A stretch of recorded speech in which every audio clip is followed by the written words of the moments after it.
Business leaders and intellectual business community, we continue our discussions today.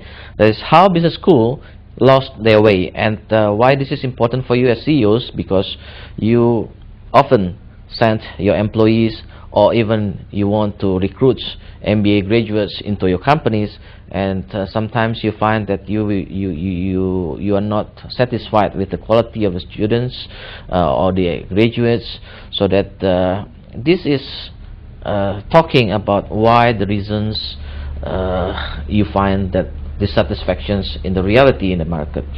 And by these discussions, we expect that the MBA schools will refine themselves and will align to the requirements of the business companies, so that the graduates of MBA schools are better connected with the real world and will satisfy the demand or the requirements of the companies better. And we still have Datuk Zabid, the President and Vice Chancellor of University Tun Abdul Razak, Malaysia, with us to discuss. So Datuk Zabid, I also see in Indonesia the trend, since I started teaching at MBA schools in 1997, it was 12 years ago, that I see the trend towards more and more MBA graduates geared towards theoretical side, and also I see because of the market competitions of the MBA schools, they lower down the requirements for the students to enter the MBA schools. Previously, they require 3 to 5 years managerial experience before they can be entitled to enroll the MBA course. But now, fresh graduates are welcome as well. And also, I also see that more and more professors from academicians that has no business exposures or very little business exposures are teaching in class.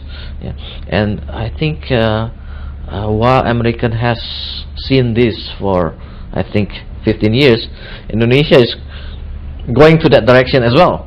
And by our discussion in the first segment, I can see also in Malaysia you face the same problem as well, right? So in this article, it was also mentioned why more and more academician professors are taking place in business schools, because business schools are valuing degrees, doctorate degrees, better than valuing the professional achievements of the lecturers or the professors. So that's why doctorate professors having stronger place or better better positions in the MBA schools, that left little room for the real practitioners to contribute in the MBA courses. So do you think that this system should be a little bit changed, so that in the MBA schools we can say doctorate degrees is a privilege, but it's not necessary, but more on how you really have good track records in the professional world. What do you think, Pak? Do you think that you want to apply that also in your business school, for example? Okay. I think in any university, you cannot deny that we need to develop what you call a body of knowledge. Right. In our effort to develop new body of knowledge, you will need people who are trained to do research and to create new body of knowledge. To do this, you need people with what you call doctoral degrees. Now, business school, however, you have to realize that when business school is created, the purpose is to serve the business community. Right. So what we need to do now, actually, in business school and in our university, Tun Abdul Razak in particular, for example, while on one hand we value the theoretical contributions of the academics or the professors, we also welcome people from industry to contribute to our MBA program. Now this is particularly very important So because how is the composition? now in our university is still we still face the problem of getting people from industry to participate effectively, because the people from industry who can contribute effectively are like CEO and senior management, and one of the problems is they don't have the scheduled times. Right. Sometimes, you know, when in university you have lectures every Wednesday, for example 9 to 12. This week they are okay, next week they have to go to Japan, Right. the second week they have to go to Delhi. So our students will get angry when classes are always rescheduled. So these are some of the challenges that we face. But we value adjunct professors, Right. and we in University Tun Abdul Razak, we have two kinds of appointments to encourage people from the industry to work with us.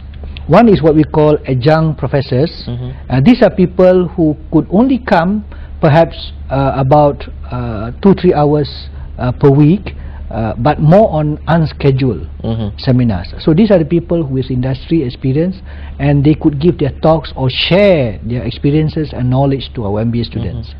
Now the other type of appointments that we have in our university is what you call academic associates.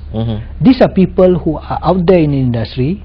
They are either consultants or running their own businesses, but they are working with us, for example, 1 day a week or 2 days a week. Right. So these are the people that we allow to be with us, and I think University Tun Abdul Razak, I believe, is the only university in Malaysia, I'm not sure about Indonesia, in Malaysia, that allow businessmen to become sort of our full-time academics. Alright. Not full-time in the sense that you work 5 days a week, but full-time in the sense that you work at least 1 or 2 days a week. I see.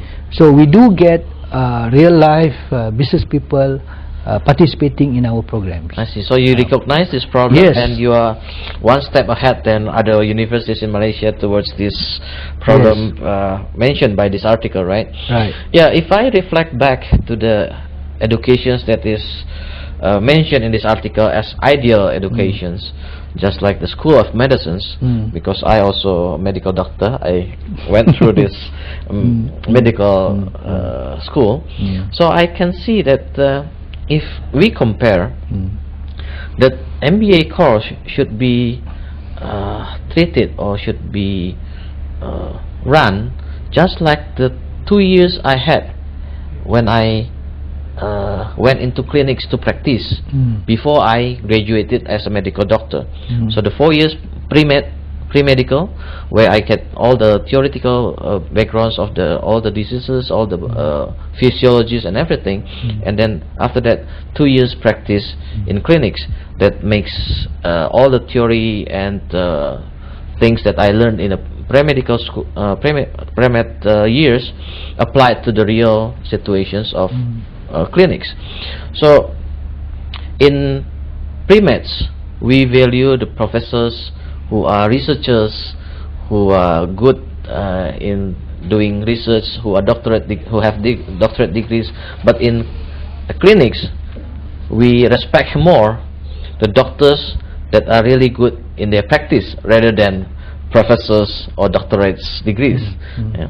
So I think if we have this analogy, MBA schools with the medical schools, if we geared this management of MBA schools or business schools towards what has been done in medical schools for so many years, I think it could be solving the problems that is mentioned in the articles and we found in the reality in our countries. What do you think, Pak?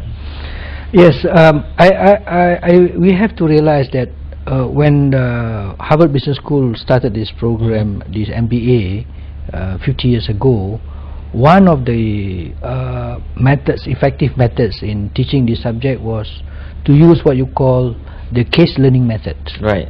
Now, case learning method, if you study the history of how it was started in Harvard Business School, was based on the fact that they used law cases, adopted from law cases, in other from the legal cases, and finally they converted those into business cases.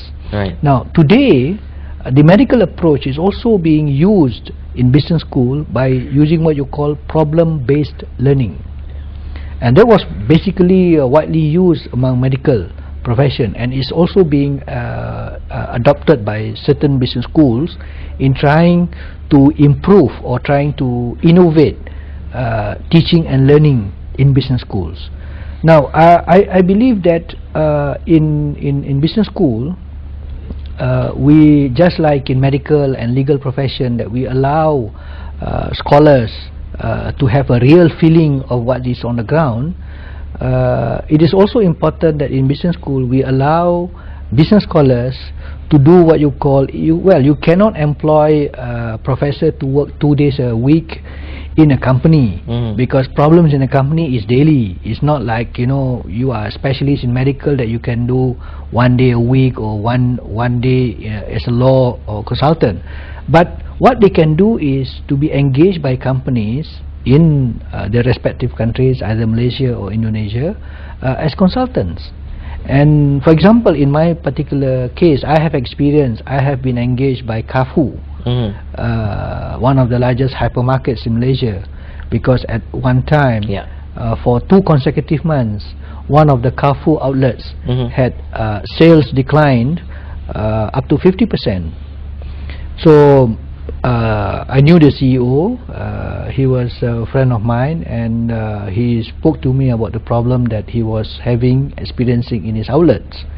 And we did a study on what is the problem, and not just as an academic exercise, but rather with the team of his people in that outlet.